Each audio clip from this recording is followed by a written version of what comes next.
Here is how you can back up everything on the iPhone. Let me talk about it. If you're new here on Foxtecc, subscribe so you never miss anything important. Well, if we open up the settings, we have some ways to back up the iPhone. So if I tap on the profile picture and at the top, you can see you can go to your profile. And if I click on iCloud, upon scrolling down a little bit, I have the iCloud backup.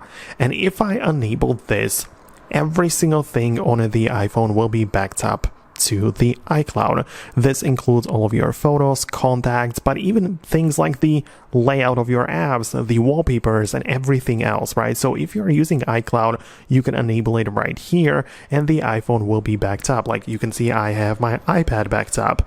In there, you can see how large it is and when it was performed. So that's how you can control it and manage it, perhaps delete it if you no longer wish it to be the case in here.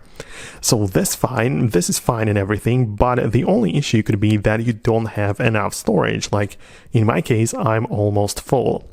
So if this is the problem, I can either tap on the upgrade right here and pay for more storage on a monthly basis, or at least for the month I need to back it up to, right? So I can pay for the 200 megabytes or even 2 terabytes, depends on what I need, right? And therefore I would be able to back it up to iCloud, or I could connect my phone to a computer through a cable and back it up right there. So you can also use the storage of your computer for all of your data. So if you have a Mac computer, you connect it through the cable, open up the Finder and click on backup. And if you have a Windows, you download the iTunes app on the Windows and perform the same thing. So that is how you could back up also everything, but not on the cloud, but instead on the memory of the computer. So I hope it helps. Let me know your thoughts and opinions below in the comments. I'm going to wrap it up. Thanks a lot, and I'll talk to you in the future videos.